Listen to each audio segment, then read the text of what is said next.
হগিন্নির ভূতের নাম মিয়া খা, মানে ক্ষমতা পাইলে কি যে হয় দেখেন। উপদেষ্টা আসিফ মাহমুদ তার বিরুদ্ধে, মানে তার এপিএস এর বিরুদ্ধে 400 কোটি টাকা ধান্দাবাজির যে অভিযোগ ছিল, সেটার বিচার কি হবে? মনে হচ্ছে হবে। ডক্টর ইউনূসের সরকার আজকে কঠিন এক অ্যাকশনে গেছে, অনেকের মধ্যে টেনশন ঢুকে গেছে। ঘটনা কি হতে যাচ্ছে খেয়াল আছে আপনার?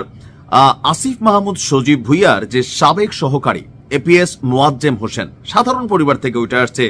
এখন তার চিকিৎসা করার জন্য সে কোথায় যেতে চায়? আপনার যাইতে চায় থাইল্যান্ড। বাংলাদেশে তার চিকিৎসা হবে না, কেন? টাকা আছে। আসলে পালাইতে চায়। সরকারের মেয়াদ শেষের দিকে দেশ ছাইরা এই টাকা এরা বিদেশ পাচার করে দিছে। এখন এই বিদেশের টাকাটাকে খাওয়ার জন্য দেশ ছাইরা পালাইতে চায়। কারণ আসিফ মাহমুদ সজীব ভুইয়ার বিরুদ্ধে যে দুর্নীতির অভিযোগ আছে, বিএনপি সরকার এটার বিচার করবে ঘোষণা দিয়েছিল। ছাত্রদলের আপনার যিনি সাধারণ সম্পাদক আছেন বা সেক্রেটারি আছেন নাসির, এরপরে সম্ভবত টেনশনটা। ঘটনার প্রেক্ষাপট হচ্ছে স্পাইনাল কর্ডের চিকিৎসা করাতে থাইল্যান্ড যাওয়ার অনুমতি চেয়েছে আপনার আসিফ মাহমুদ সজীব ভুইয়ার সাবেক এপিএস মোয়াজ্জেম হোসেন, যার বিরুদ্ধে 400 কোটি টাকা, মতান্তরে হাজার হাজার কোটি টাকা ধান্দাবাজির অভিযোগ আছে। দুদকে ফাইলটা আপাতত আটকে আছে, গতি পাচ্ছে না, তবে পাবে। ওই আবেদনে উল্লেখ করা হয় তাকে ষড়যন্ত্রমূলকভাবে হয়রানি করার উদ্দেশ্যে এই পিটিশন মামলায় সম্পৃক্ত করা হয়েছে। বাতিজা বাতিজা বাতিজা, তোমার খবর আছে বাতিজা? তোমরা যে রাষ্ট্রটার কি বানাই ফেলছো এক একজন চেয়ারে বৈশা, আমরা কিন্তু বুঝা গেছি। এখন বাতিজার বক্তব্য হয়রানি, তো তোমাকে কে হয়রানি করতে চায়? কে? আস্তে আস্তে সব বের হবে বাবা। মূলত তিনি কোনো প্রকার আইন শৃঙ্খলা ভঙ্গকারী এবং রাষ্ট্রবিরোধী কর্মকাণ্ডে জড়িত নন। তার বিরুদ্ধে আনা অভিযোগ দৃঢ়ভাবে তিনি চ্যালেঞ্জ করেন এবং এ নিয়ে প্রতিদ্বন্দ্বিতা করবেন। ঠিক আছে, বিএনপি সরকার আসতে দাও বা জামাতের সরকার আসতে দাও। তার জাতীয় পরিচয়পত্রের উপর আরোপিত নিষেধাজ্ঞা প্রত্যাহার করে তা অবমুক্ত করে বিদেশ গমনের অনুমতি প্রদান করার জন্য তিনি আবার দরখাস্ত দিয়েছেন।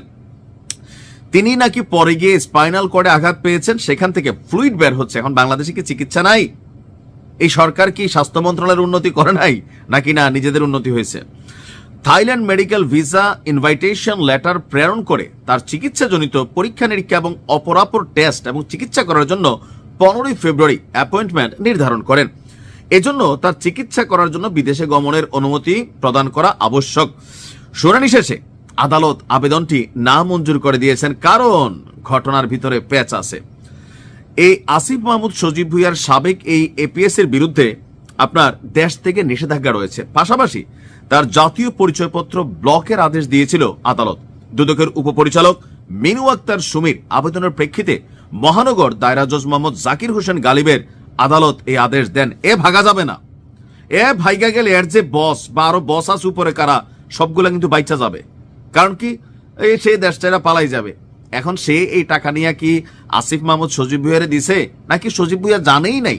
তার বক্তব্য যে সে জানে না, নির্দোষ হইতে পারে। আমাদের কথা হচ্ছে তাকে ধরা দরকার, তার কাছ থেকে তথ্য জানা দরকার।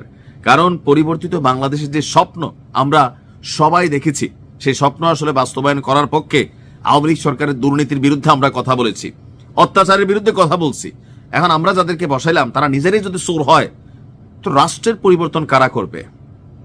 আমি মনে করি খুবই সুন্দর একটা সিদ্ধান্ত হয়েছে। ইনভেস্টিগেশন নিরপেক্ষভাবে হতে হবে। ইউনূস সরকারের আমলে ইনভেস্টিগেশন কখনো নিরপেক্ষ হবে না, কারণ ইউনূস সরকারেরই অংশ ছিল আসিফ মাহমুদ সজীব ভুইয়া, নাহিদরা। সুতরাং এখানে নিরপেক্ষতার জন্য একটা রাজনৈতিক সরকার দরকার। যদি এরপরে আসিফ নির্দোষ হয়, অবশ্যই তার বিরুদ্ধে যে অভিযোগ আছে সেটা সরে যাবে। এপিএস মোয়াজ্জেম, তার বিরুদ্ধে যদি অভিযোগ না থাকে, প্রমাণিত হোক, দেশ ছেড়ে পালানোর সুযোগ দেওয়া যাবে না। ভালো থাকুন।